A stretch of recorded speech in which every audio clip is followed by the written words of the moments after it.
শুভেচ্ছা। আমি শিরাক্তার আশা, আসমানি ফাউন্ডেশন এবং আসমানি যুবনারী ফাউন্ডেশন নির্বাহী পরিচালক এবং প্রতিষ্ঠাতা। আমরা কাজ শুরু করেছি 2016 সালে। আমরা বাল্যবিবাহ প্রতিরোধে কাজ করি এবং নারী নির্যাতন প্রতিরোধে কাজ করি। স্বাস্থ্য সুরক্ষায় আমাদের আসমানি স্যানিটারি ন্যাপকিন আমরা তৈরি করে বাজারজাত করে আসছি, যার মূল্য একদম বাজারের যে ন্যাপকিন গুলো আছে তার থেকে কম এবং স্বল্প মূল্যে আমরা হাতের কাছে সব মেয়েদের কাছে আমরা পৌঁছানোর ব্যবস্থা করে যাচ্ছি।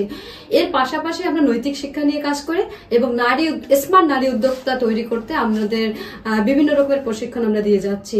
এর পাশাপাশি আমরা এখন আমাদের প্রতিষ্ঠানে প্রায় 360 জন নারী উদ্যোক্তা রয়েছে যারা দেশীয় পণ্য নিয়ে কাজ করে। আমরা চাই আমাদের আসমানি ফাউন্ডেশন একটা সময় বাংলাদেশের অনেক বড় হবে। সবাইকে ধন্যবাদ।